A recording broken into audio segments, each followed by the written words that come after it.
Should you use a current S Corp for a new business like real estate investing? In this scenario, there is a business owner running an S corporation and has been running that business for 18 years. The business owner is thinking about getting into real estate investing, and so he says, should I just set up a DBA for right now and then start using that same company for real estate investing under the DBA? A DBA is just a nickname. It's not a new company. It's not a new entity.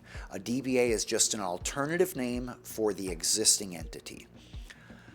I don't recommend using a current company for buying large assets like real estate, because if there's any problem that comes back on that company later, all of the real estate assets are at risk because they're in the company. A better approach is to start a separate LLC for your real estate investing or buying other large assets. So if some problem like a lawsuit related to the old business is brought, that business's assets may be at risk, but the new LLC's assets, like the real estate, are not at risk in that lawsuit.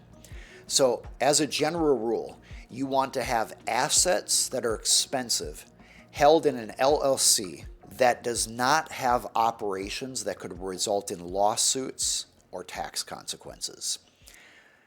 You might say, well, what kind of risks could a business owner or a business face after 18 years in business? Well, let's say, for example, 3 years earlier, an employee was let go, and that employee was having a bad attitude, and the business owner said, I need to let you go. Let's say that employee later sued for discrimination, wrongful termination, or improper payment of wages.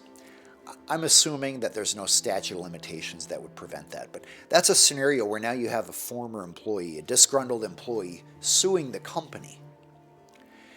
You don't want to have your real estate assets at risk to that lawsuit. Another example would be, let's say, for whatever reason, the company didn't report its taxes properly or didn't pay its taxes properly. That's another great example of where the company would have liability, but if you have your real estate assets in a separate LLC, you would not have liability there. So as a general rule, if you have a business that has potential liabilities, so that's contracts, operations, employees, that should be separated from a separate entity where you have real estate investments or other significant assets. We call that a holding company.